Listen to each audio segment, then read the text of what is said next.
"Dorothy, your children are in danger." The words hit me before I could even breathe. Dr. Samuel Harris's face was inches from mine, his voice so low it was almost swallowed by the hum of the fluorescent lights.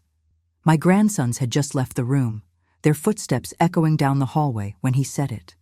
His eyes were steady, almost apologetic, as if he wished he could take the words back. Danger. Not illness, not treatment, not anything I had braced myself to hear in a doctor's office. Just danger. My stomach twisted. I opened my mouth, but before I could speak, he straightened, turned toward the door, and called the next patient with the calm professionalism of a man who had revealed nothing at all. And just like that, I was left standing in the middle of the exam room with a warning I didn't know how to hold. My name is Dorothy Williams. I am 70 years old, and in that moment, I understood that my quiet, predictable life had just changed. For years, I've been the steady hands raising my daughter Rebecca's boys, Ethan, 9, mischievous and restless, and Daniel, 7, thoughtful with eyes that see more than he says. Their mother works far away, and so my house has become their anchor. I thought this was my purpose now. Morning breakfasts, homework at the kitchen table, bedtime stories. But what do routines mean when a doctor whispers the word danger? Driving home, I kept replaying the scene. Was he exaggerating? Ethan had shadows under his eyes from staying up too late. Daniel carried a scattering of bruises on his arms from running too hard at recess. Normal things, weren't they? And yet Dr. Harris hadn't looked at me like a man seeing ordinary childhood accidents. He looked at me like someone who knew a secret. That night, the air inside my house felt heavy. I tried to cook chicken soup the way I always did, but every clang of the spoon made me flinch. Ethan laughed at the tower of blocks Daniel had built, their voices filling the living room. I smiled, but my eyes kept darting toward the back door. The wind rattled the shutters, and then came a sound that didn't belong, a slow, deliberate step in the yard. My breath caught. I pulled the curtain aside, my heart hammering. Darkness. Empty space. Still, I couldn't shake the feeling that someone was watching. Lying in bed later, I thought of my younger years, the long nights protecting my children from hunger, from abandonment, from the cold silence of a man who never came home. I thought I had left that battle behind. But battles have a way of returning in new shapes, just when you think you've grown too old to fight. I leaned against the boys' bedroom door, listening to their soft breaths on the other side, and made a vow I hadn't spoken aloud in decades. Whatever this danger was, whoever it came from, I would face it. I had survived too much to let anyone touch the last light of joy in my life. And what I didn't know yet was that danger was already moving closer, one shadow at a time. Let me ask you quickly, where are you watching from? I always enjoy seeing all the different places people are listening. And don't forget to like and subscribe so you don't miss what happens next. Mornings in our house always started the same way, with the sound of small feet hitting the floor before the sun had fully risen. Ethan was always the first awake. At 9, he thought of himself as the man of the house, which mostly meant he bossed his younger brother around and then laughed when Daniel ignored him. Daniel, only 7, was slower to wake, rubbing his eyes with small fists and stumbling into the kitchen with his hair sticking up in every direction. I'd be waiting for them in my robe, coffee in one hand and a frying pan warming on the stove. The smell of butter hitting the pan always brought them fully to life. Pancakes on Mondays, scrambled eggs on Tuesdays, oatmeal when I felt tired.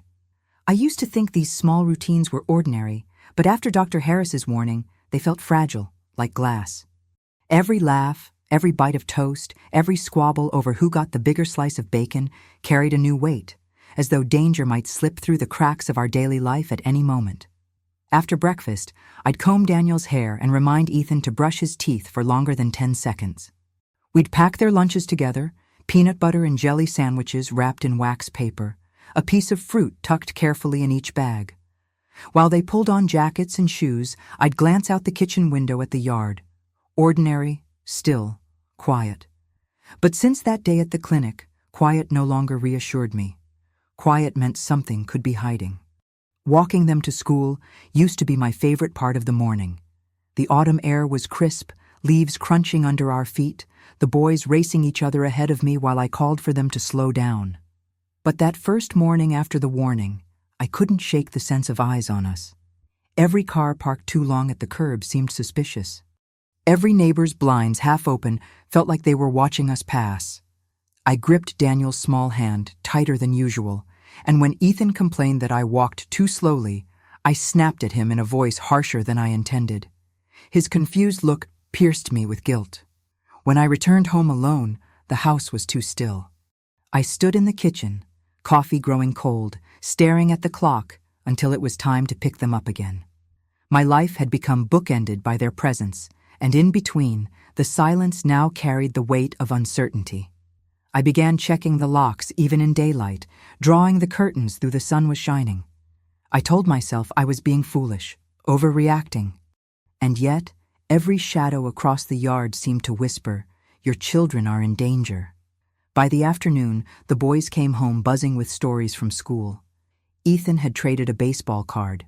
Daniel had drawn a picture of a castle with towers so tall they nearly reached the paper's edge. I tried to smile, to laugh with them, but the doctor's words hung over us like storm clouds. At dinner, I caught myself studying their faces, their skin, their arms for new marks or signs. My suspicion made them uneasy. Ethan squirmed under my gaze, asking, "Grandma, why are you looking at me like that?" I forced a laugh, brushed it off. But inside, I was terrified of missing something important, some clue that would explain what Dr. Harris had meant. Bedtime was usually peaceful.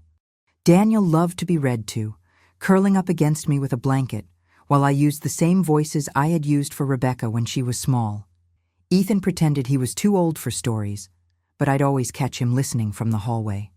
That night, though, even as I read, my ears stayed tuned to the sounds of the house. Every creak in the walls, every branch scratching against the window made me pause. I tucked them in, kissed their foreheads, and whispered goodnight. But I lingered at the doorway, watching them sleep, as if my eyes alone could keep them safe. I thought the danger would show itself clearly, that it would be something I could point to and say, "There, that's the threat." But it didn't. It hid in silence, in stillness, in my imagination. Or maybe not just imagination. Because when the house finally fell quiet that night, I heard it again. The faintest sound. A footstep in the yard.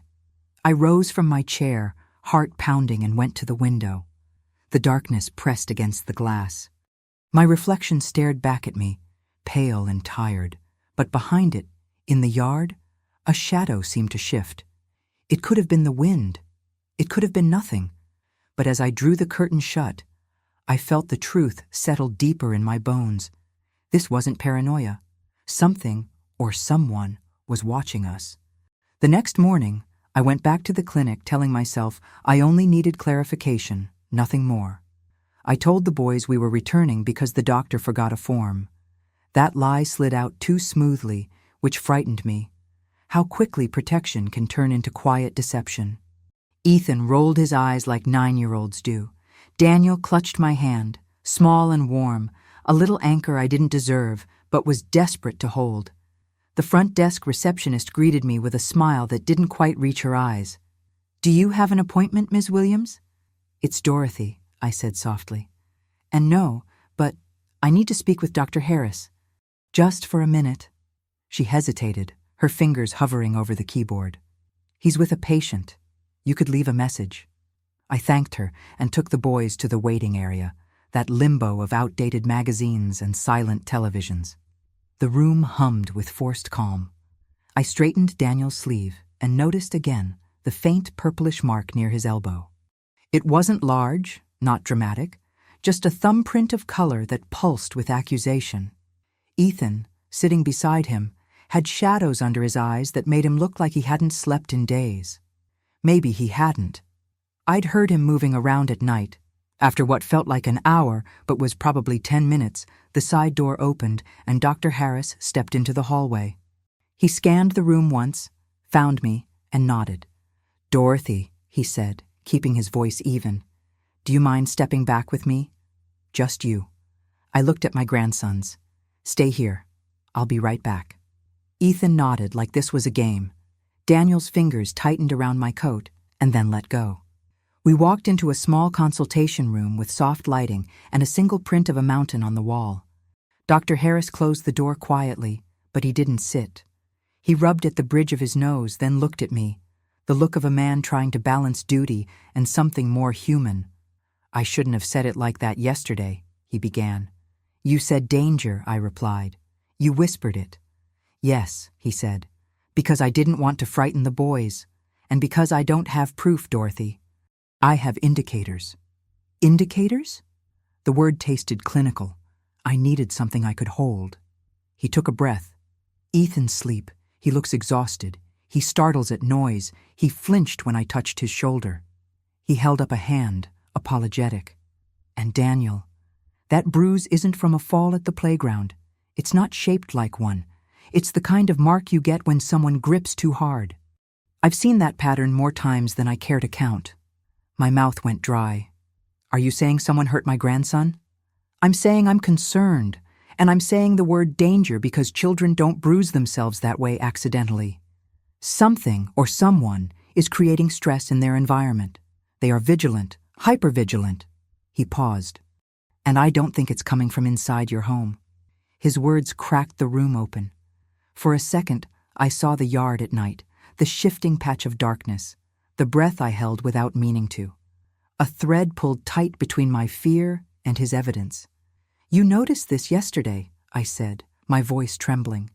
And you said nothing I could act on. He sighed, the sound full of weight. If I shouted it in the hall, what would you have done? Panic? Drag them out of school? Call someone who might dismiss you as anxious? I needed to get you alone, and I needed you to look, really look. I am looking, I said. I see them every day. I know, he said softer. You love them. That's why I'm telling you this with care. Monitor their routine. Keep records. If you see that car parked outside again, note the plate. If you find a window open that shouldn't be, write down the time.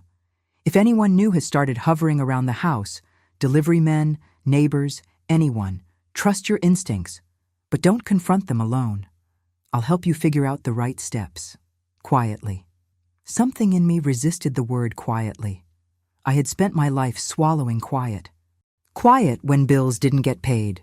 Quiet when love turned into absence. Quiet when I learned the art of surviving without being seen. I took a long breath, and when I met his eyes, there was something in them that unsettled me. Concern, yes, but also a personal warmth, the soft ache of someone who had watched too much harm and still believed in small acts of protection. Why do you care this much? I asked before I could stop myself.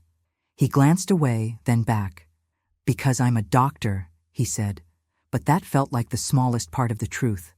He hesitated, then added, and because I know what it costs to ignore a whisper until it becomes a siren. I felt that sentence settle somewhere deep. What do I do tonight? I asked. When it's dark again? Lights on, he said. Curtains closed, phone charged, keep the boys close. If anything feels off, call the police first, me second. He handed me a card with his personal number scrawled in neat blue ink. I mean it. You don't have to carry this alone. The card was warm from his hand. I slipped it into my coat pocket as if it were a small shield I could press against my heart. Thank you, I said. The words came out narrow and fragile. We stepped back into the hall. The boys looked up at me, curious. I smoothed Daniel's hair, rested my palm on Ethan's shoulder. Dr. Harris crouched to their eye level and spoke like he was describing the simplest truth in the world. You two are lucky to have a brave grandmother, he said with a smile that reached his eyes this time. Take care of her for me, will you? They nodded solemnly, as if knighted into a duty. Something warm flickered through me, unexpected and a little dangerous in its own way. I wasn't used to being seen like this, not by a man whose presence made the edge of fear feel a fraction less sharp. On the way home, a gray sedan idled at the end of our street, engine low, driver hidden behind tinted glass. Maybe it had always been there. Maybe I had never learned to notice. My hands tightened on the steering wheel. Ethan traced a shape on the fogging window with his finger. Daniel leaned into me, drowsy. I felt the card in my pocket like a heartbeat. I pulled into our driveway and killed the engine. The sedan didn't move. The wind lifted the leaves. The house loomed familiar and suddenly fragile. "Inside," I said, my voice steady in a way I didn't feel. Shoes off, hands washed, homework at the table. They ran ahead, laughing as if the world was still simple. I lingered on the porch, staring at the street, counting one slow breath, then another. The sedan's brake lights flashed once. Then it rolled forward, unhurried, and disappeared around the corner. The night after speaking with Dr. Harris pressed down heavier than usual, as if the house itself could sense the weight of his words. I cooked dinner the way I always did, pasta with garlic bread, a recipe simple enough to make the boys happy. But every sound made me twitch. The rattle of pots, the slam of the cupboard, even the creak of the back door made me pause and listen, my ears stretching for something I couldn't quite name. Ethan noticed first. "Grandma, why do you keep looking outside?" His fork clinked against the plate as he leaned to follow my eyes toward the window. "Habit," I lied, smiling too tightly. "I'm just making sure the neighbor's cat isn't digging up my garden again." He laughed and went back to his plate, but Daniel studied me longer, his small eyes sharper than I wanted them to be. 7-year-olds weren't supposed to notice fear tucked behind a smile, but Daniel did. He always did. When bedtime came, I tucked them in with extra care. Ethan rolled his eyes when I kissed his forehead, muttering about being too old for it. But he didn't pull away. Daniel clung to my hand longer than usual. "Don't leave yet," he whispered. So I stayed, stroking his hair until his breath evened out. Only then did I slip out, closing the door softly behind me. I made tea, though I didn't drink it. I sat at the kitchen table, the lights dim, watching the dark press against the windows. Silence has a sound when you're waiting for something, a low, steady hum that sits in your bones. Midnight arrived, then 1 o'clock. At some point, I must have drifted, because the noise jolted me awake. It was faint, deliberate, the crunch of gravel under a slow step. My breath caught. I rose, barefoot, the floor cold beneath me, and crept toward the back window.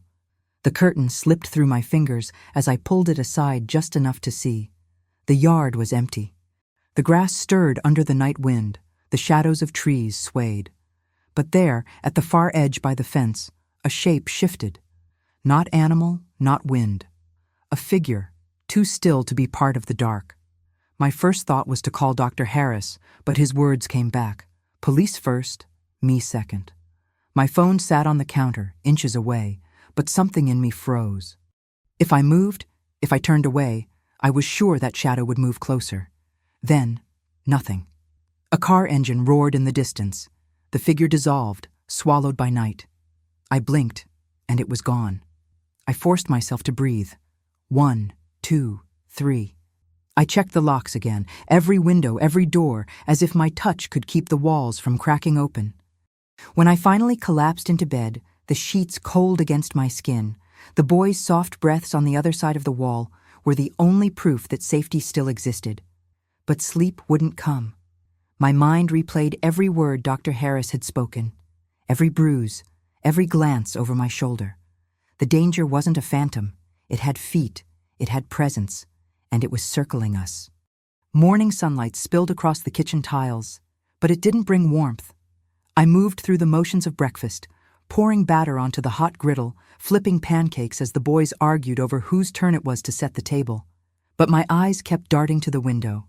The yard looked harmless in daylight, ordinary even, but after last night it felt like a stage where shadows rehearsed. "Grandma, you're burning them," Ethan said, pulling me back. A thin ribbon of smoke rose from the edge of a pancake. I laughed weakly, scraping it onto a plate. "Guess I'm out of practice," I said, though I'd made pancakes 1,000 times without error. Daniel sat quietly, chewing his lip, glancing toward the back door like I did. "Did you hear something last night?" he asked softly. I thought I heard someone walking outside. I crouched to meet his eyes. "Sometimes the wind plays tricks on us," I said gently, smoothing his hair. But inside, I knew better. We both did. After breakfast, I walked them to school like always. Autumn leaves crackled under our feet. Every parked car, every stranger's glance felt magnified, like the world had turned up its volume. I gripped Daniel's small hand until he wriggled free. Ethan kept a few steps ahead, his backpack bouncing, looking back only once, his eyes searching my face. I forced a smile I didn't feel. Back home, the house was too quiet again. I made coffee, but my hands trembled when I lifted the cup. On the counter sat Dr. Harris's card, his personal number written in neat blue ink. I traced the numbers with my fingertip, a lifeline disguised as paper. By mid-afternoon, my nerves had me pacing. I checked the locks, even though I'd checked them already. I peeked out each window, making note of every car, every person passing. And then I saw it. The same gray sedan from yesterday, idling 2 houses down. The engine running, the driver invisible behind tinted glass. I stood very still. My pulse thudded in my ears. I knew if I stared too long it would feel like a confrontation. So I pulled the curtain closed and backed away, heart hammering. The kitchen clock ticked louder, like it was counting down to something.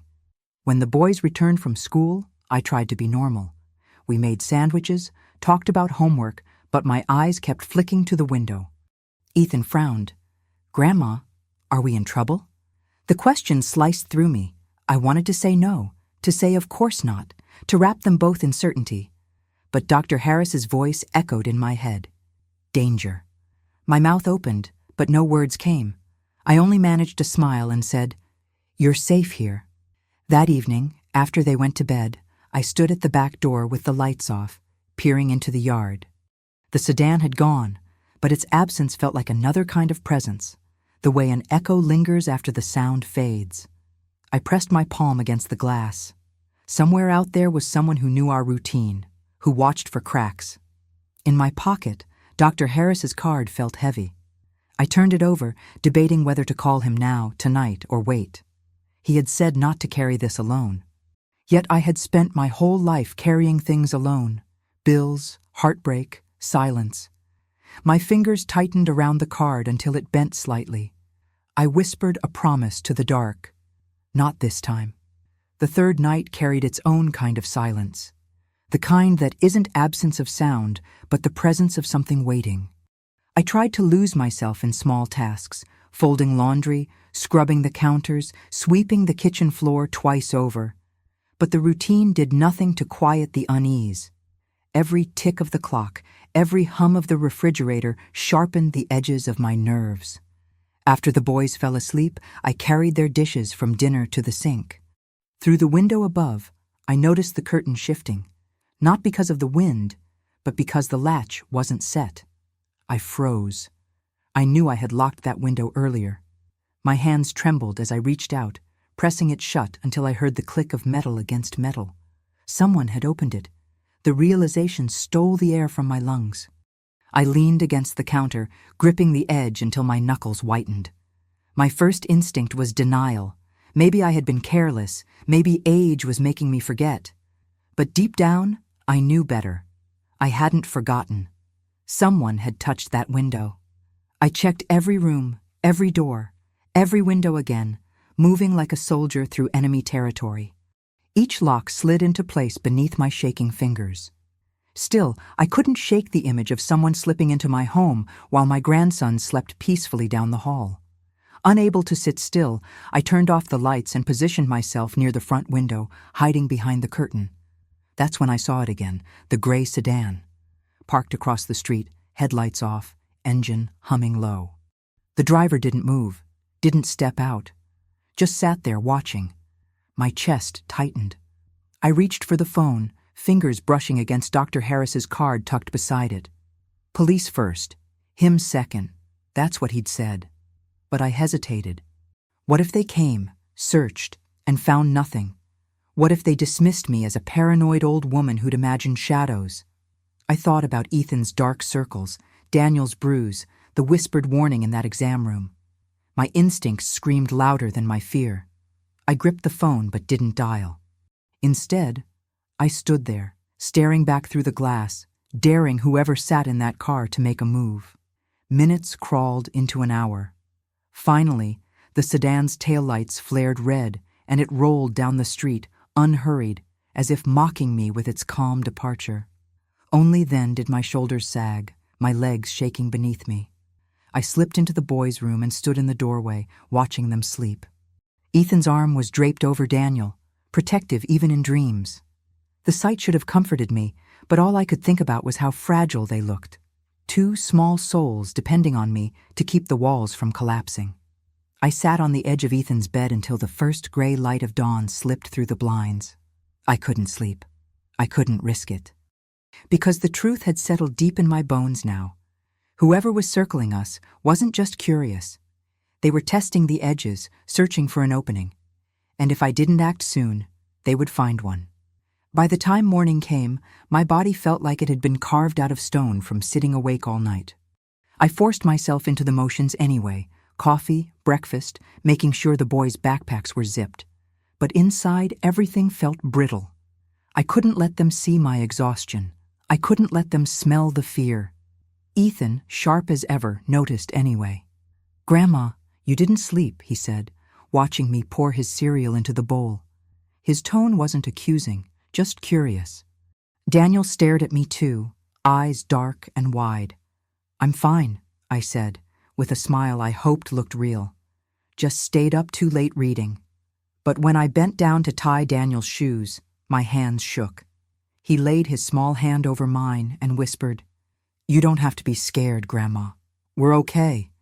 The words broke something inside me. He was 7, and yet he sounded like he was trying to comfort me. I straightened and ruffled his hair.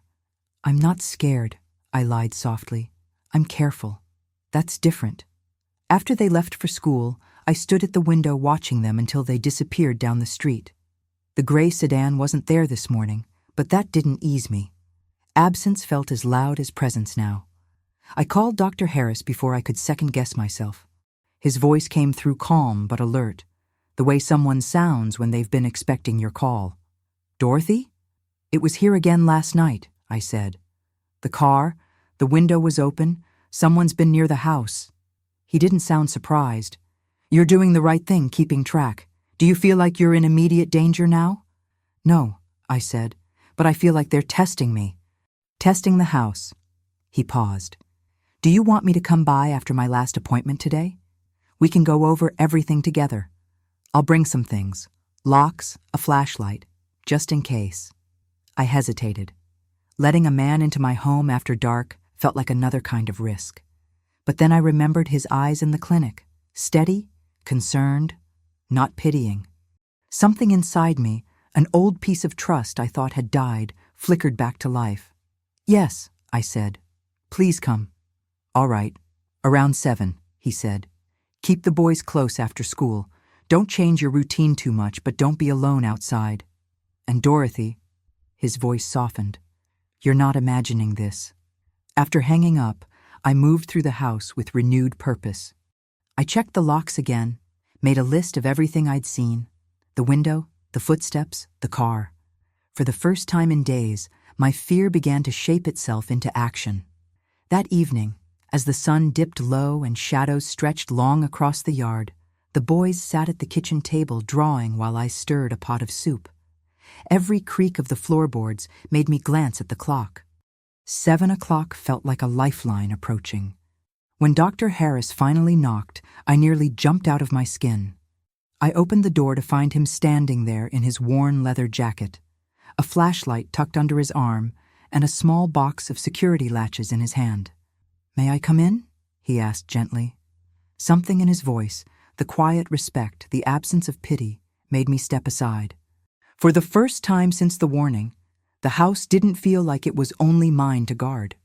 Dr. Harris stepped inside with the soft caution of someone entering a sacred place. He looked around my living room, his gaze lingering on the boys' drawings pinned to the refrigerator, the small shoes by the door, the stack of bedtime books on the side table. All the small pieces of our life that to me felt fragile under a microscope. "Thank you for coming," I said, closing the door behind him. My voice was steadier than I felt. "I wasn't sure you really would." He set the flashlight and the small box of locks on the table. I told you, you're not imagining this, and you're not alone. The boys peeked from the kitchen doorway. Is this your doctor, Grandma? Ethan asked, curious. Daniel hung back, shy. Yes, I said softly. This is Dr. Harris. He's here to help. He crouched down to their level, his expression kind but serious. You two are doing a great job listening to your grandmother. You know she's the one keeping you safe, right? They nodded solemnly, as if he'd given them an oath. Something in my chest tightened at the way he spoke, not to scare them, but to empower them. After the boys went back to their drawings, I led Dr. Harris through the house, pointing out the windows I'd found open, the spots where I thought someone had walked outside. He examined each one, testing the locks, installing the extra latches from his box. His hands were steady and practiced, not like a man who'd never done this before. You've done this before, I murmured.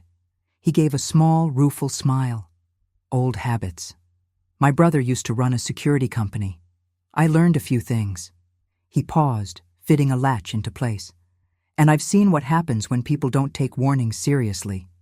I wanted to ask more, but the words stuck. Instead, I found myself watching him. The way he moved through my house, careful not to disturb things, the way he spoke to me, firm but never dismissive, felt strange and comforting at the same time. I wasn't used to a man treating my fear as something real instead of something to hush. We ended up in the kitchen again. The boys had moved on to building a fort with blankets and chairs. Dr. Harris sat at the table, running a hand over his hair.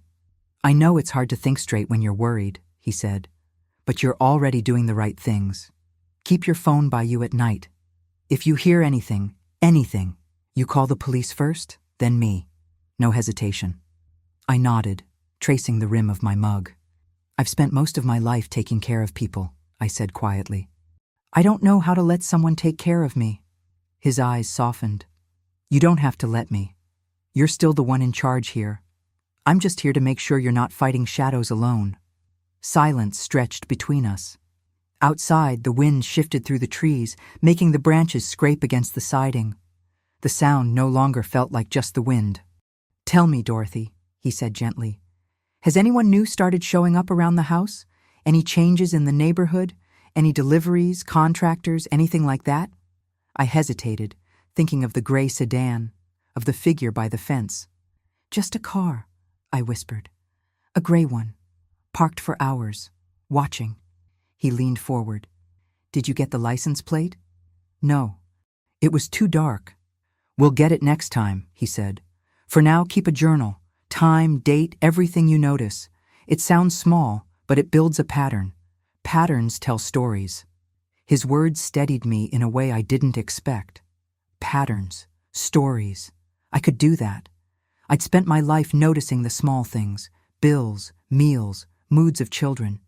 Maybe that skill could protect us now. As he stood to leave, the boys popped out from under their blanket fort to wave goodbye. He smiled at them, then looked at me. I'll check on you tomorrow, he said. Call if you need me sooner. I watched him step out into the night, his flashlight beam cutting through the dark as he walked to his car. For the first time in days, the shadows outside felt a little less heavy. But as his taillights disappeared down the street, I caught a glimpse of something else at the corner. A flicker of movement, too quick to name. The sedan was back. I closed the door slowly, my hand still on the knob. This wasn't over. The next morning dawned pale and cold, a thin frost clinging to the grass. From the kitchen window, I watched the boys race each other to the end of the driveway before school, their backpacks bouncing against their small shoulders. Their laughter should have eased me. It didn't. I sipped coffee that had gone lukewarm, my eyes locked on the street beyond. The gray sedan wasn't there at first. But halfway through my mug, it rolled slowly into view, stopping across from the corner lot. Same tinted windows, same low idle. This time, I forced myself to grab a pen and a scrap of paper. My hand shook as I tried to catch the plate number. The letters blurred through my glasses. The morning sun made a glare across the windshield. Before I could finish, the car shifted into gear and slid away, calm and unhurried. The pen left a streak of ink across my palm. I cursed softly under my breath. After the boys left for school, I decided I couldn't stay trapped inside anymore. Dr. Harris had said patterns tell stories. Maybe if I moved outside the story, I could see its shape. I wrapped a scarf around my neck and stepped out into the yard. The air was sharp with cold. My breath came out in small, white clouds. I walked the perimeter slowly, scanning the ground. At first, everything seemed normal, the grass damp from frost, the fence standing straight. Then I saw them. Faint impressions in the soil near the back corner. Not animal prints. Shoes. Heavy ones. The tread deep enough to show diagonal lines. I crouched, touching the indentation with my fingers. The soil was still soft, like whoever had stood there had been there last night. A voice startled me. "Morning, Dorothy." I spun around. It was Mrs. Harper from next door, bundled in a puffy jacket, walking her small dog. Her voice was light, but her eyes flicked to the corner where I crouched. "Morning," I said, forcing steadiness. "Out early?" "Always," she said, then lowered her voice. "You've had someone sniffing around, haven't you? I've seen a car at night, parked too long." My pulse jumped. "You have?" She nodded, glancing around as if afraid to be overheard. "Gray sedan, out there 2-3 nights now. I told my husband, but he said I was imagining things. I'm not." Her words cut through my isolation. I wasn't imagining it. Someone else had seen. "Did you get a plate?" I asked quickly. "No, too dark," she said. "But if it shows again, I'll write it down." She hesitated. "Do you want me to keep my porch light on at night?" "Please," I whispered. She gave a small nod and tugged her dog away. "Be careful, Dorothy," she said, not looking back. I stayed there a moment, the frost seeping into my knees through my jeans. I hadn't realized how badly I needed someone else to confirm what I'd been seeing. Fear shared is still fear, but it's also proof. Back inside, I shut the door and pressed my back against it. The boys' drawings still hung on the fridge. The latches Dr. Harris had installed gleamed in the morning light. For the first time, the house felt like a battleground with allies instead of just a hiding place. I took out a notebook and began writing everything down: date, time, what Mrs. Harper had said, the shoe prints, the sedan. The act of writing steadied me. Dr. Harris's words echoed. Patterns tell stories. That night, as I tucked the boys into bed, I caught Ethan watching me. "Grandma," he said softly, "is someone trying to get us?" The question stopped my breath. "No one's going to get you," I said firmly, brushing the hair from his forehead. "I promise." But when the lights were off, and I sat at the kitchen table with my notebook, the echo of his question filled the dark. Was a promise enough to stop whatever waited out there? Rebecca's voice crackled through the phone that evening, warm but distracted, the sound of typing in the background. "Mom, you're scaring yourself," she said, half laughing. "Kids get bruises. They stay up too late." "You always were a worrier." I pressed the phone tighter to my ear, watching Ethan and Daniel in the living room stacking their blocks into a wobbly tower. "Rebecca, listen to me. The doctor noticed things. I've seen a car outside at night more than once. There are footprints by the fence. This isn't just my imagination." She sighed, the kind of sigh that's older than both of us. "I can't just leave work, Mom. You know that. And if you're this worried, call the police." "I will," I said, softer. "But you're their mother. They need you to take this seriously." There was a pause on the other end. When she spoke again, her voice was quieter. "You've always been so strong," she said. "Even when Dad left. Even when it was just us. I guess I thought you'd never be afraid of anything." "I'm not afraid for me," I whispered. "I'm afraid for them." Rebecca didn't answer right away. In the background, I heard the muffled sounds of a busy office, phones ringing, keyboards clicking. "I'll try to come next weekend," she said at last. "Just don't panic, okay? It makes the boys nervous." "I'm not panicking," I said, though the words felt like paper in my mouth. After I hung up, I stared at the phone for a long moment, then at the boys. They were still building their tower, giggling as it swayed. They had no idea their mother didn't believe me. They had no idea how alone I felt, standing at the window night after night. I went to the kitchen and began making dinner, my movements mechanical. garlic, onion, oil sizzling in the pan. Daniel padded in quietly and stood next to me. "Did Mom say she's coming?" he asked. "Soon," I said. "She said soon." He nodded, unconvinced, and wandered back to the living room. When the sun went down, I turned on every light in the house. The glow felt thin against the dark, pressing at the windows. I caught Ethan staring at me. "Why's every light on?" "Just feels cozy," I said. After they were in bed, I stood by the kitchen window, notebook open beside me. I wrote down the time, the date, the weather. My pen hovered as my eyes scanned the street. The gray sedan wasn't there. Instead, a different car slowed at the corner, then rolled on. I felt a tremor in my chest, the slow creep of frustration. The police wouldn't come for footprints. Rebecca didn't believe me. My fear had started to grow roots in my bones. Then my phone buzzed. A text from Dr. Harris. "Everything all right tonight?" I stared at the screen, my throat tightening. "Not yet," I typed back. "But thank you for asking." Outside, the street looked calm. Inside, my notebook filled with ink. Between the two was me, still keeping watch. The storm rolled in just after sunset, thick clouds swallowing the sky until it turned black far too early. Rain hammered against the roof, wind rattled the windows, and the house seemed to shrink under the weight of it. I told myself the storm was a blessing, that no one would linger in weather like this, but deep inside, I knew storms often gave cover to those who wanted to move unseen. The boys huddled in the living room, blankets wrapped around their shoulders, watching the flickering light of a cartoon on the television. Every crash of thunder made Daniel flinch. Ethan pretended to be brave, but I saw the way his jaw tightened. I busied myself in the kitchen, stirring soup on the stove. The smell of broth and vegetables should have been comforting. Instead, every time the lights flickered from the storm, my stomach twisted. I lit 2 candles, placing them on the table, their small flames trembling like they, too, were afraid. The wind howled, and for a moment I thought I heard footsteps again, masked beneath the storm's fury.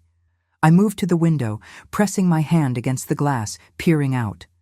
Rain streamed down in silver sheets, blurring the yard, distorting the street. But between flashes of lightning, I swore I saw it, the outline of a car at the far end of the block, parked too still, too deliberate. The boys called from the living room. "Grandma, come sit with us." I forced myself away from the window, forcing a smile as I sank into the couch between them. Their warmth pressed against me, small bodies trusting me to keep the storm, and everything outside it, at bay. When the power finally cut, the house plunged into silence. The hum of the refrigerator, the buzz of the lights, all gone. Just the storm outside and our breathing inside. Ethan whispered, "Grandma?" And Daniel's small hand clutched mine tight. "It's all right," I said, my voice steady, even as fear burned in my throat. "The lights will come back. We have candles."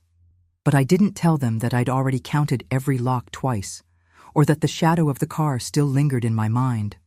We sat there in the dark for what felt like hours, the storm roaring, the candles sputtering. And then 3 sharp knocks on the back door. The boys stiffened, their eyes wide. My heart leapt into my throat. No one knocked on that door. Not neighbors, not family. Never. I rose slowly, every step toward the kitchen heavier than the last.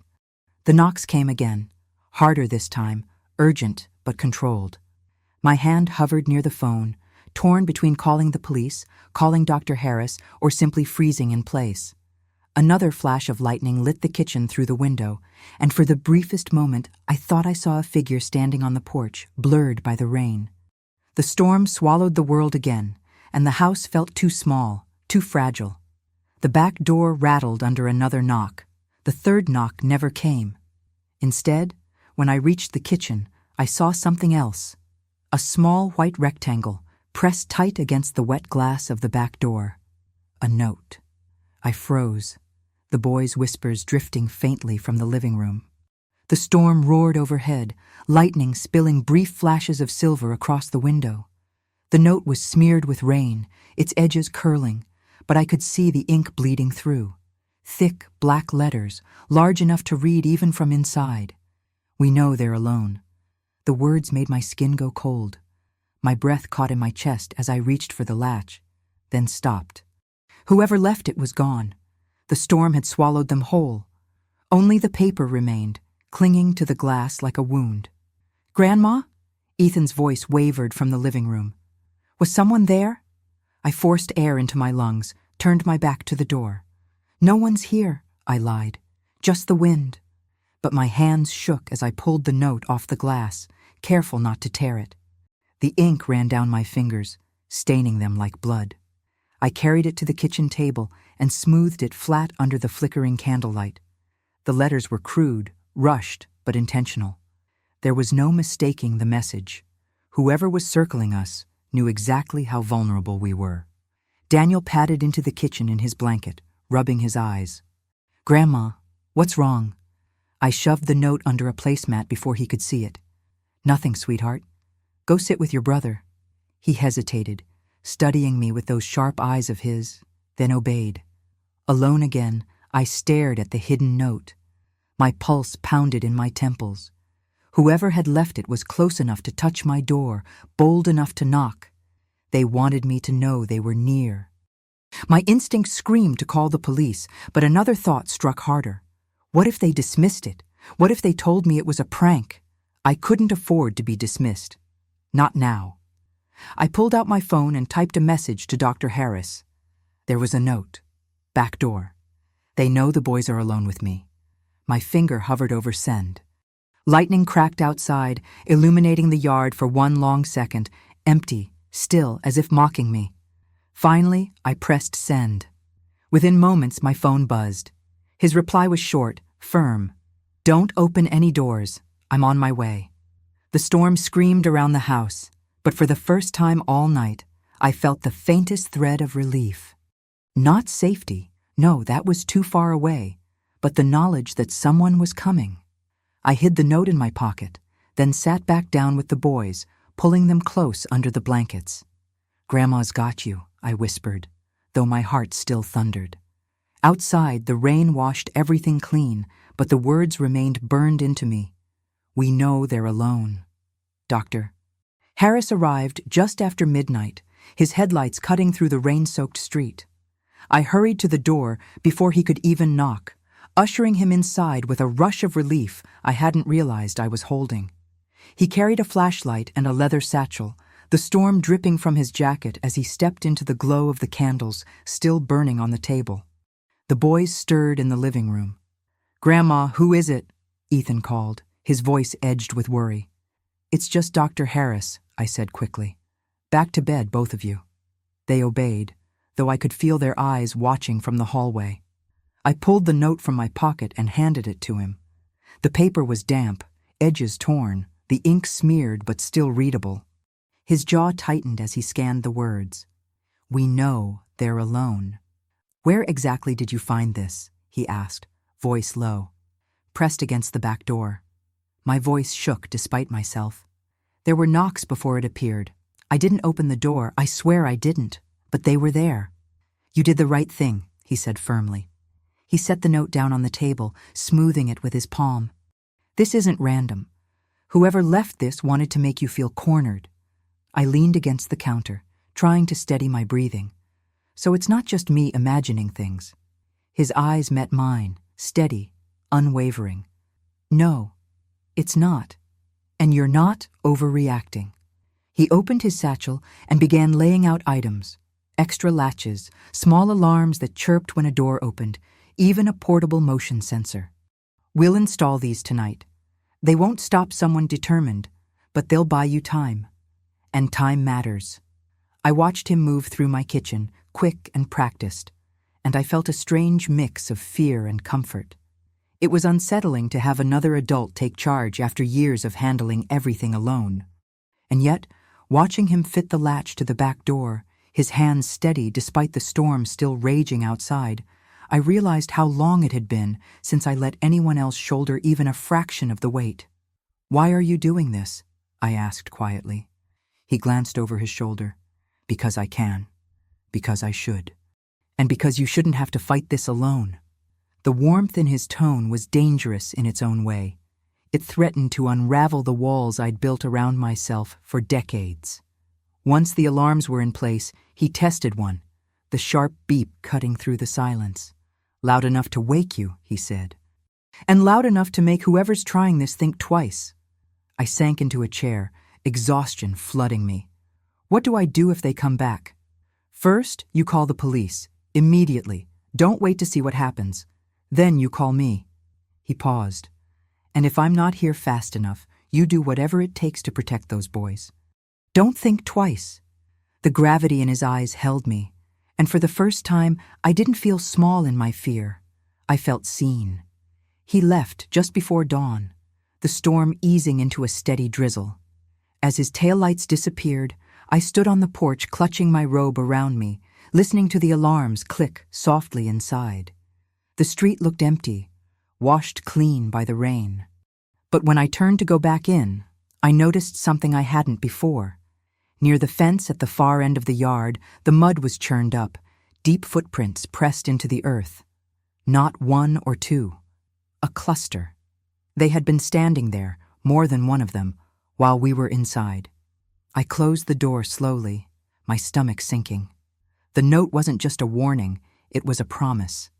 Morning arrived heavy and gray, the sky still swollen from the night's storm. The boys ate their cereal quietly at the kitchen table while I stood at the window, staring out at the fence line where the footprints had been. Overnight, the rain had softened them, but the impressions were still visible. More than one set, more than one person. I tried to keep my voice light as I moved around the kitchen. "Eat up, boys. We're leaving a little early today." "Why?" Ethan asked, spoon halfway to his mouth. "Just errands," I said, smiling. "Grandma things." But inside, my mind was a clockwork of plans. Dr. Harris's alarms had stayed silent overnight, but the memory of the note burned in my pocket like an ember. Whoever was out there wasn't guessing. They knew. After dropping the boys at school, I drove straight to the clinic. I didn't have an appointment, but I needed to see him. Dr. Harris met me in his office between patients, still in his white coat, his hair damp from the rain.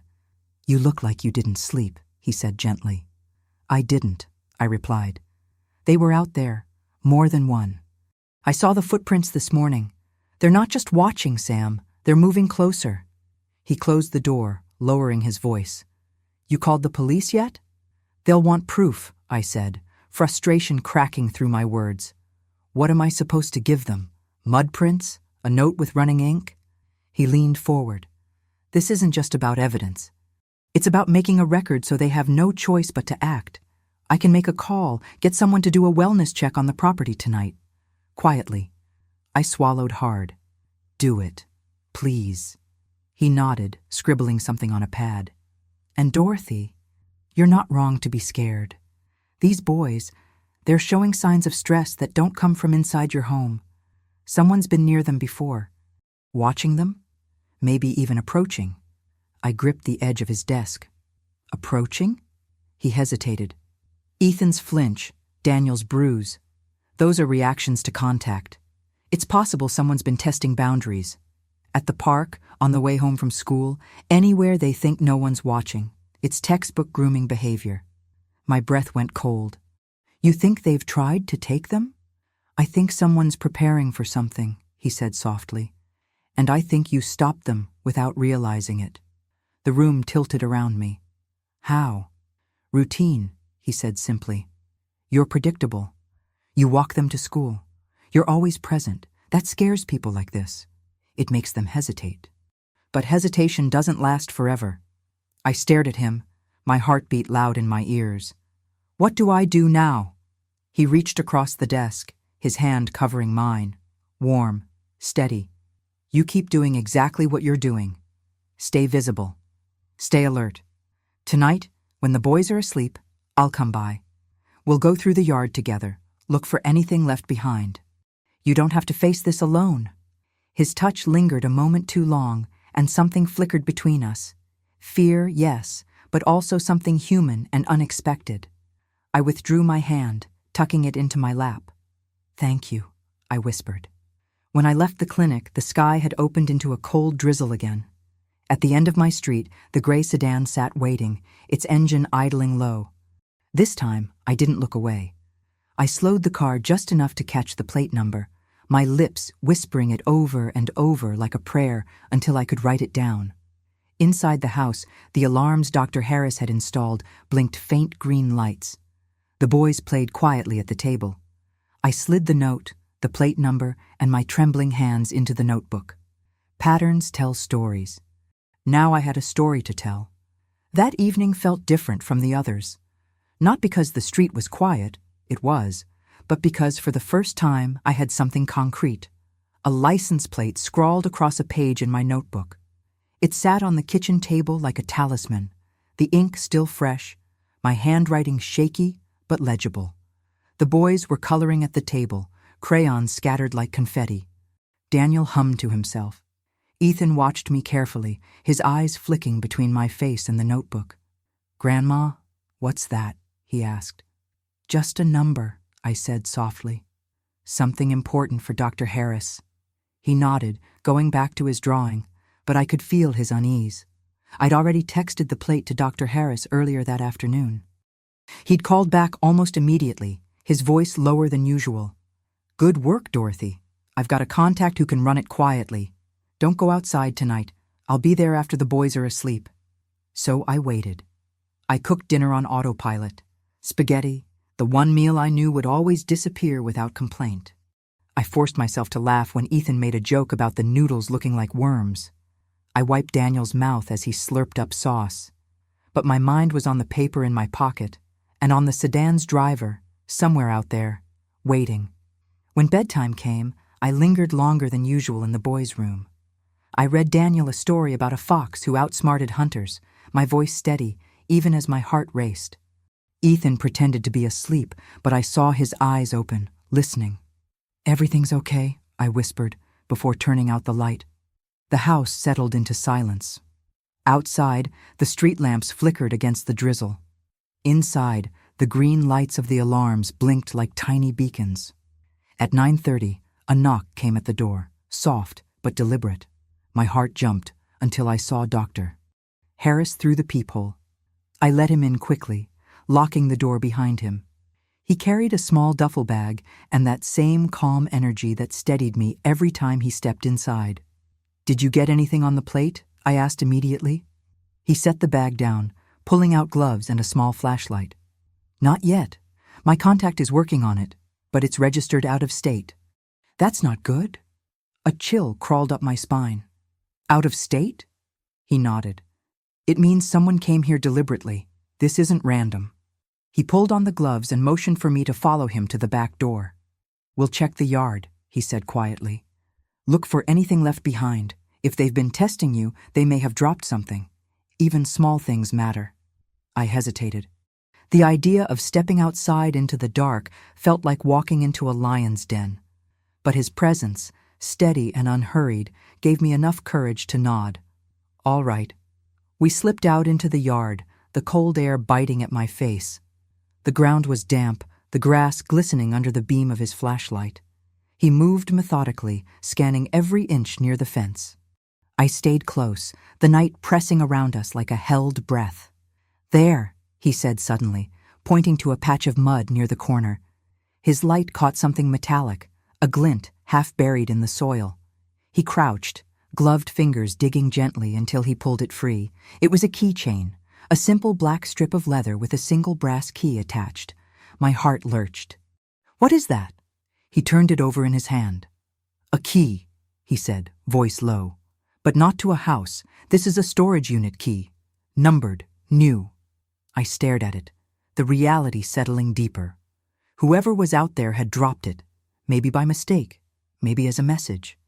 Dr. Harris looked up at me, the beam of his flashlight catching his eyes. "This might be where they're keeping whatever they plan to use," he said, "or where they're planning to take them." The yard seemed to tilt under my feet. "We have to tell the police," I whispered. "We will," he said. "But first, we'll make sure the boys are safe tonight.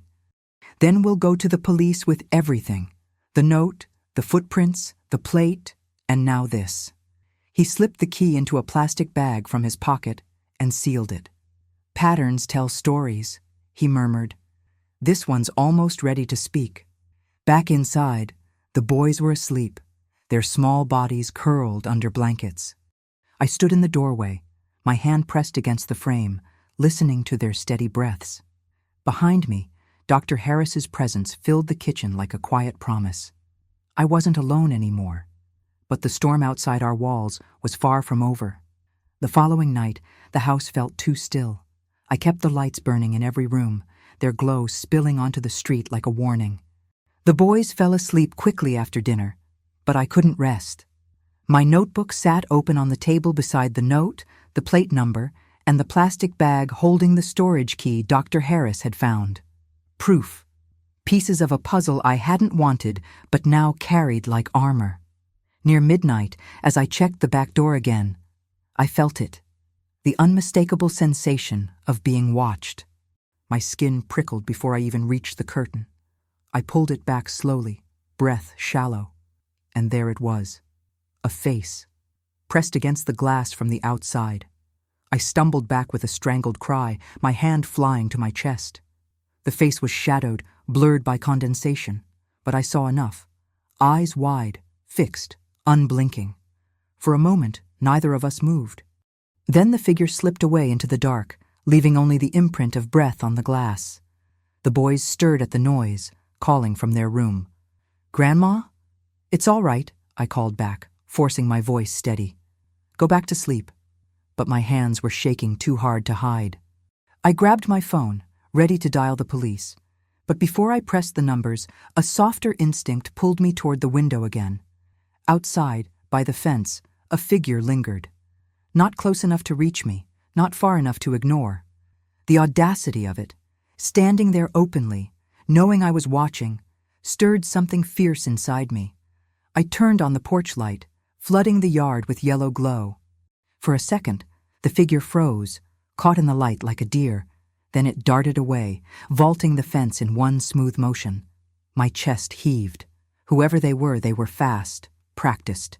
This wasn't curiosity. This was a hunt. I called Dr. Harris, my voice cracking. They were here, at the window. I saw their face. "Dorothy," he said firmly, "lock every door and stay with the boys." "I'm coming right now." When he arrived, his expression was darker than I'd ever seen it. He checked the yard with his flashlight, scanning the mud for prints. He found them easily, fresh, heavy, leading straight to the back steps. "They wanted you to see them," he said, his voice low. "They're trying to break you down. Fear makes people slip." I wrapped my arms around myself, shivering. It almost worked. But it hadn't. Not fully. Because even as terror wrapped tight around me, something else burned hotter. Resolve. I thought of Daniel's small hand on mine, of Ethan's watchful eyes. I would not let fear win. Dr. Harris touched my shoulder gently. "We're taking this to the police tomorrow. No more waiting." I nodded, my throat tight. Tomorrow. That night, I didn't sit in the kitchen with the lights on. Instead, I lay between the boys in their bed, one child on each side, their breath steady against me. My eyes stayed open, fixed on the ceiling, my heart drumming. I wasn't sleeping. I wasn't slipping. If the danger wanted me weak, it would have to wait a long, long time. Morning light crept in like a secret. I'd barely slept at all, lying between Ethan and Daniel, feeling their small bodies rise and fall with each breath. When I finally rose, I did it carefully so as not to wake them. The house felt like a held breath, the alarms still blinking green, the note still hidden under a placemat, the plastic bag with the key resting by my notebook. Proof, waiting for someone official to believe it. I dressed quickly and called Dr. Harris. His voice came through steady, but tight. "I've already called my contact at the precinct. We're going in together this morning," he said. "Bring everything, the note, the plate, the key." "I don't want to take the boys to a police station," I whispered, glancing toward their room. "You don't have to," he said. "A neighbor can watch them for an hour. But you and I are going to the police. Today." I hesitated. Leaving them felt wrong. But Mrs. Harper next door had already offered to keep an eye on them, and Dr. Harris's voice left no space for argument. At 9 a.m., after breakfast, I walked the boys next door with their backpacks. Mrs. Harper took them in, her dog yipping at their feet. "Don't worry," she said firmly, squeezing my arm. "They won't leave my sight." I thanked her, then returned to my house where Dr. Harris was waiting by his car. He wore a dark coat against the cold, the duffel bag slung over his shoulder. "Ready?" he asked. I clutched the folder of evidence to my chest. As I'll ever be. The drive to the station felt longer than it was. The world outside the window looked gray and ordinary, but my mind spun with the image of that face pressed to the glass. Inside the precinct, the smell of old coffee and disinfectant hit me. An officer named Detective Ward met us, his handshake firm but distracted, his eyes flicking between me and Dr. Harris. "We're not talking about a custody dispute or a family disagreement?" he asked, after glancing through the folder. "No," Dr. Harris said sharply. "This is a pattern. Threats, surveillance, a possible attempt at abduction. We have evidence." I laid the note on the desk. The detective leaned in, reading aloud. "We know they're alone." He frowned, then opened the plastic bag with the key, turning it over in his palm. "This belongs to a storage unit company 2 towns over. We can check it. But the car plate, that's out of state. We'll need to coordinate." For the first time in days, I felt my shoulders drop a fraction. Someone else was finally looking at what I'd been carrying alone. Detective Ward looked up at me. "We'll put a patrol car on your street tonight. Low profile. Don't change your routine too much. If anything happens before then, you call 911 immediately. Don't wait. Understand?" "Yes," I said softly. Dr. Harris glanced at me, his expression unreadable but protective. "I'll stay nearby tonight too," he said. When we left the station, the air felt colder, sharper, but the weight inside me felt a little different. Not lighter exactly, but shared. The road ahead wasn't clear, but it no longer felt like I was walking it blind. As we drove back to the house, Dr. Harris's phone buzzed. He checked the screen, his jaw tightening. "My contact at the storage unit just texted. They've located the locker tied to that key. It's active, paid in cash, registered to a false name." I stared at him. "What's inside?" "They don't know yet," he said, sliding the phone back into his pocket. "But we're going to find out." That night, the street looked deceptively calm. Porch lights glowed, leaves skittered across the pavement, and the faint hum of a patrol car idling down the block gave me a thread of reassurance. But reassurance is fragile. I kept reminding myself, shadows move even under streetlights. The boys were already asleep, curled together under their blankets. I checked their room 3 times, then walked the perimeter of the house again, testing every latch Dr. Harris had installed. Each click of metal into place was a small prayer. Dr. Harris arrived just before 10, carrying his flashlight and that leather satchel I'd grown used to seeing. He gave a short nod toward the street. "The patrol's in place. They'll circle every half hour. But if anything happens, they'll come running." "And if half an hour is too long?" I asked quietly. His gaze held mine, steady. "That's why I'm here." We sat in the kitchen, the glow of a single lamp between us. The house was too quiet, the kind of quiet that makes every tick of the clock sound like a gunshot. He pulled the storage key from his bag, still sealed in the plastic. "Tomorrow they'll check the locker tied to this," he said. "We'll know more then. But tonight, we need to be ready." As if on cue, the front alarm beeped once. Both of us froze. My heart lurched. "That was the door," I whispered. Dr. Harris was already on his feet, flashlight in one hand, the other motioning for me to stay put. He moved silently toward the entryway, his shadow stretching long across the wall. The alarm beeped again, louder this time, followed by the slow rattle of the knob. Someone was testing the lock. I clutched my phone, dialing 911 with shaking hands. My voice cracked as I whispered the address to the dispatcher. From the hallway came Dr. Harris's low voice. "Who's there?" Silence. Then, a scrape against the door, deliberate and slow, like a key searching for a lock that didn't belong to it. The boys stirred in their room. Daniel's small voice floated out, frightened. "Grandma?" "It's okay, baby," I called softly, forcing calm. "Stay in bed." Dr. Harris stood at the door, shoulders squared, flashlight beam cutting across the wood. "Police are already on their way," he called out, his voice firm. "Leave now." For a long moment, nothing. Then, the sound of footsteps retreating fast across the porch, down the steps, into the night. I exhaled hard, clutching the edge of the table to keep from collapsing. Within minutes, red and blue lights splashed against the windows as the patrol car screeched to a stop. Officers swarmed the porch, checking the lock, shining lights into the yard. "They were here," Dr. Harris said when the officer stepped inside. His voice was measured but hard. "Tried the knob. Might have had a key." I pulled the storage key from the counter, holding it up with trembling hands. "This," I whispered. "What if it's not just for a locker?" The officer shook his head. "Whatever it is, we'll find out." When the patrol finally cleared the yard, silence returned. But it wasn't the same silence as before. This was heavier, charged with the knowledge that the danger outside was no longer content to watch. It had touched my door. It had tried to come in. Dr. Harris sat across from me again, his face lined with exhaustion. He didn't try to tell me everything would be all right. He simply said, "You did exactly what you needed to do tonight. You kept them safe." I looked toward the boys' room, the shadows stretching down the hallway, and realized how thin the line had become between safety and disaster. And I knew the next move wasn't mine alone anymore. The next morning began with a phone call that froze me in place. Detective Ward's voice was clipped, urgent. "We opened the storage unit tied to that key," he said. "You'll want to sit down, Mrs. Williams." I was already sitting, but my knees trembled as if they couldn't hold me. What was inside? There was a pause. Then, children's items, clothes, toys, backpacks. Some still had tags.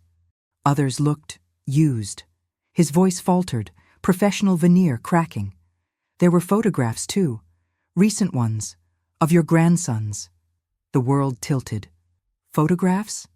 Yes, taken from outside, through your windows, at the school, in your yard. My chest clenched, air strangled in my throat. I pressed a hand against the table to keep from collapsing. "So it's not just me imagining." "It's not imagination," Ward said firmly. "It's organized. Whoever's behind this has been watching for a while. We're moving resources onto your street immediately." When I hung up, my hands shook so violently the phone nearly slipped.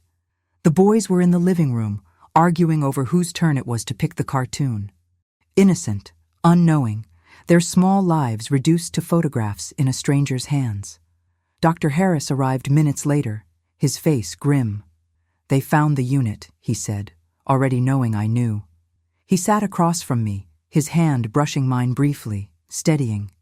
"Dorothy, this is confirmation. You weren't paranoid. You were right." "I didn't want to be right," I whispered, my throat raw. He nodded, eyes dark. "I know, but now we can fight with proof." I showed him the notebook, the license plate number written over and over so I wouldn't forget. "Detective Ward said it's organized," I said. "Not just one person. More." Dr. Harris's jaw tightened, "Which means they'll try again. But this time, they'll know the police are watching." The boys padded in, Daniel carrying his blanket, Ethan looking suspicious. "Grandma, why are the police cars outside?" he asked. I knelt, pulling them close. "Because the police want to make sure nothing bad happens," I said softly. "That's all." Ethan studied me, too smart for his age. "Something bad already almost happened, didn't it?" My throat closed. I hugged him tighter, unable to answer. That night, the patrol car idled closer to the house, its lights off but presence unmistakable. Dr. Harris stayed too, refusing to leave me alone. He walked the perimeter with the officers, then returned to sit at my table, his expression etched with determination. We didn't speak much. The silence between us wasn't empty. It was heavy with everything we now knew. And then, near midnight, the phone rang again. Detective Ward's voice was taut. "We've linked the plate to a known trafficker. He's not working alone. He's dangerous. But we're closing in." I gripped the phone so hard my fingers ached. "What if he comes before you do?" Ward's answer was simple, sharp. Then you hold your ground until we get there. Do not open the door, no matter what you hear." When I hung up, Dr. Harris's eyes found mine. "It's them," I whispered. "It's real." He reached across the table, his hand covering mine with steady warmth. "Then we'll be ready." Outside, the night pressed close against the glass, the street too quiet. The boys slept down the hall, their breaths steady, and I knew the confrontation was no longer a question of if. It was when. The night that everything came to a head didn't feel special at first. The air was crisp, the sky clear after days of rain. The boys fell asleep quickly, curled like commas in their beds, the soft sound of their breathing filling the hallway. In the kitchen, the notebook lay open beside the phone, the storage key sealed in its bag like a silent witness. Dr. Harris sat at the table with me, his jacket draped over the chair, his flashlight and phone within easy reach.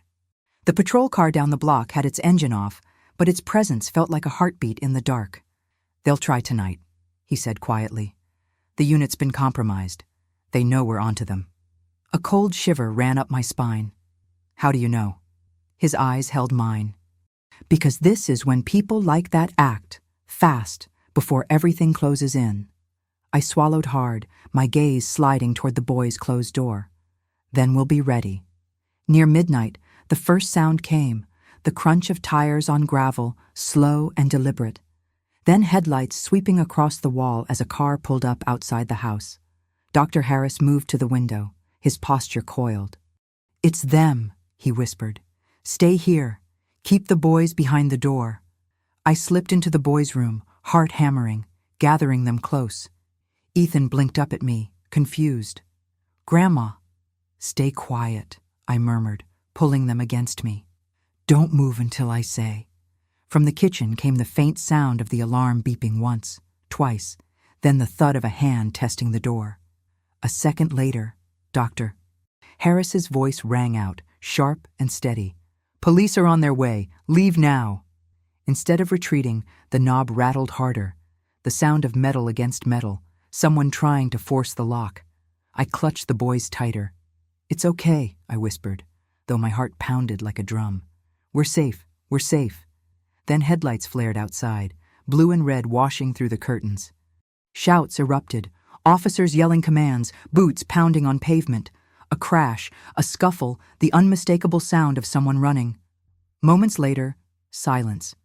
Then a knock on the bedroom door. "Dorothy." Dr. Harris's voice, steady but softer now. "It's over. It's safe." I opened the door to find him standing there, his shirt damp with sweat, a cut on his hand where the flashlight had slipped. Behind him, 2 officers led a man in handcuffs toward a patrol car. Another officer stood by the gray sedan, its trunk open, shining a flashlight inside. "They caught him?" I whispered. "One of them," Dr. Harris said. "There'll be more, but this one won't touch you or the boys again." The boys peeked out from behind me, eyes wide. Ethan clutched Daniel's hand. "Grandma, it's done?" he asked. "For tonight," I said softly. "For tonight, it's done." An officer stepped up, speaking low. "We'll keep a unit here for the next few days. This isn't over, but you're not alone now." Dr. Harris touched my shoulder gently. "You were brave, Dorothy. You did everything right." I looked at him, at the boys, at the flashing lights outside my window. For the first time in what felt like forever, my body loosened. Not completely. Fear leaves a residue, but enough to breathe.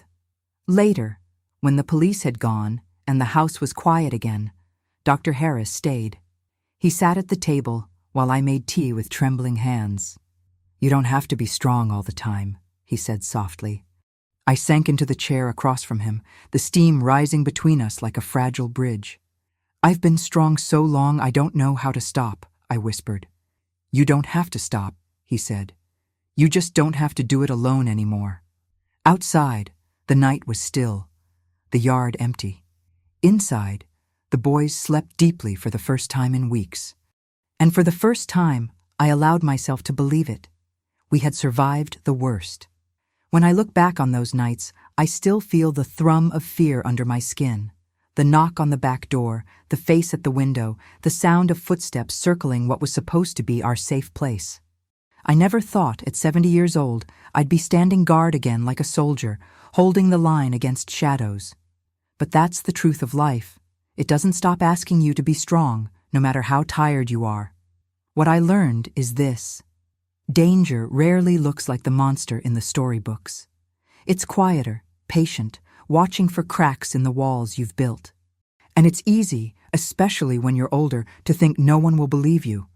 For too long, I told myself maybe I was overreacting, maybe I was imagining it.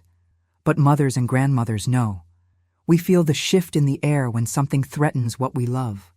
That instinct is not madness. It's protection. Doctor Harris reminded me of something I'd nearly forgotten. I don't have to fight every battle alone.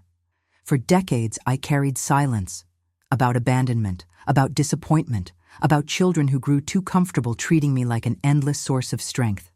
But there is power in letting someone else step beside you. Not to rescue you, but to remind you that your dignity and your instincts matter. The boys are safe now, though safety is never permanent. It has to be guarded, nurtured, protected. They still carry shadows of what happened, the way children do. Ethan asks more questions now, and Daniel sleeps with his blanket clutched tighter. But I tell them the truth. They are loved, they are protected, and they are never alone. I know there are many women like me, grandmothers, mothers, caretakers, who are treated like background figures, who are dismissed when they raise their voices. To those women, I want to say, your fear is valid, your voice is strong, and your dignity is worth defending. Don't wait until danger presses its face against your window to draw your line. Do it now. If there's a gift in what we survived, it's this. I learned that courage doesn't always roar. Sometimes it's the quiet act of staying awake all night with your ear pressed to the silence. Sometimes it's writing down a license plate number with shaking hands. Sometimes it's just refusing to open the door, no matter how badly you want to believe it's safe. I'm still Dorothy Williams, 70 years old, but I'm not just a grandmother who makes pancakes and tells bedtime stories. I'm the one who stood when the danger came. And I'll stand again if I have to. So let me turn to you now. Where are you watching from? I love knowing which city, which country, which corner of the world these stories reach. Share it with me in the comments. And if this story stayed with you, don't forget to like, subscribe, and, if you wish, send a super thanks to support more stories like this. You can also check the other videos on this channel for more life tales that cut close to the bone. See you in the next life story with love and respect.